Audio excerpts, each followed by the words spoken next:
Halo guys, kembali lagi di channel Dediscape. Di video kali ini, saya mau sharing ke kalian bagaimana cara mengatasi kolam yang bocor, terutama di bagian kaca gitu ya.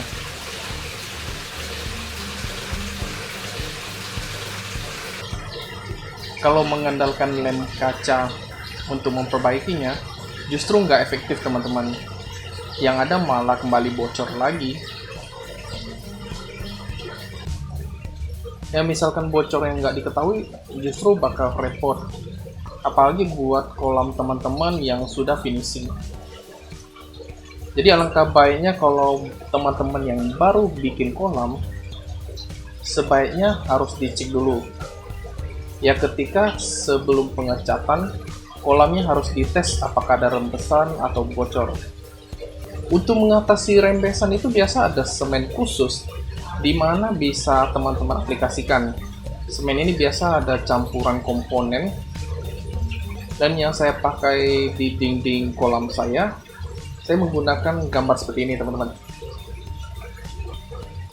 Hanya saja karena pemasangan kaca yang kurang tebal, kurang dalam, jadi mengalami kebocoran. Kondisi bocornya ini yang harus terlihat oleh teman-teman ya, karena di sini bakal saya tambal dengan komponen khusus. Support channel ini lewat like, komen, dan subscribe, serta share dan notifnya jangan lupa ya. Di sini saya mengenalkan dua komponen ya. Ini langsung satu paketan dan harganya lumayan terjangkau. Pengaplikasiannya pun sangat mudah. Namanya adalah Avian Non-Suck Epoxy. Beda dengan epoksi yang lain, karena epoksi ini bisa diaplikasikan di dalam air. Biasanya dipakai buat nambalin kapal, sampan-sampan juga bisa pakai produk ini. Dan memang sudah pernah saya coba, hasilnya benar-benar bagus, ya nggak ada kebocoran lagi. Oke, kita akan buka salah satu komponen non-suck epoksinya. Nah, ini berwarna kuning lengket gitu ya. Biar nggak lengket, kita pakai sabun cuci piring teman-teman. Kita tuang ke dalam air, dan nantinya lem ini akan kita masukkan ke dalam air yang sudah kita berikan sabun cuci piring. Bisa sih menggunakan deterjen, hanya saja ya takutnya bahaya ke ikan kita juga sih.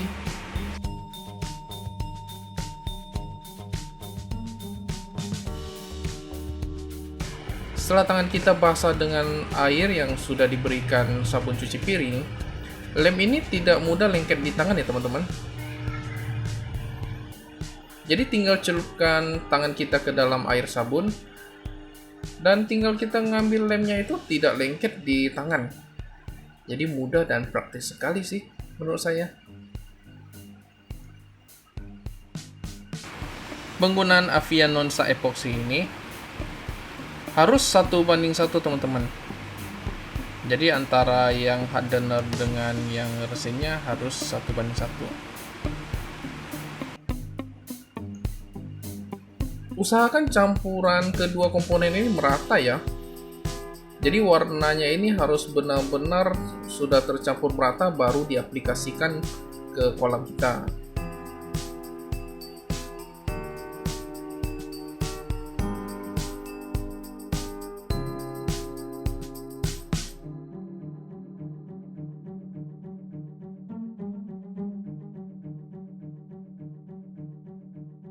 Oh ya, sebelum mengaplikasikan ke dalam kolam, alangkah baiknya air di kolam itu dikuras agar tidak ada tekanan air pada area atau titik rembesan.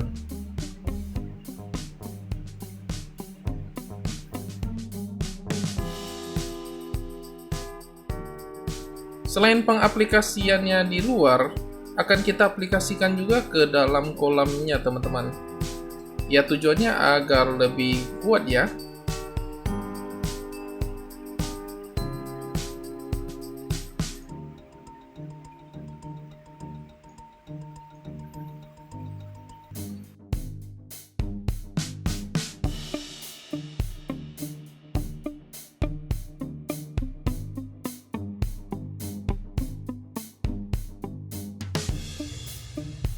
Avianonsa epoxy ini sebenarnya bisa diaplikasikan di dalam air, teman-teman.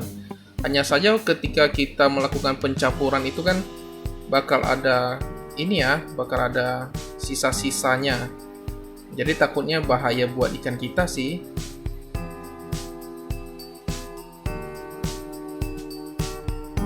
Makanya kolamnya butuh dikuras dulu ketika pengaplikasian epoksi ini.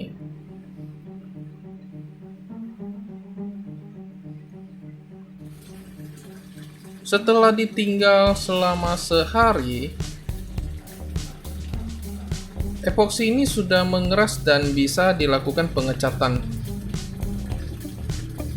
Nah, untuk bagian luarnya sengaja saya tidak melakukan pengecatan ya, agar nanti teman-teman bisa lihat hasilnya setelah beberapa hari itu kayak gimana. Nah, setelah kolam airnya sudah jernih, kita bisa lihat bahwa di bagian dasar ini tidak tergenang atau tidak basah lagi ya teman-teman ya. Berarti kebocorannya sudah bisa diatasi. Saya rasa video kali ini sampai di sini dulu. Semoga informasi ini bermanfaat. Jangan lupa tekan like dan subscribe-nya. Sampai jumpa di video berikutnya ya. Salam Sobi.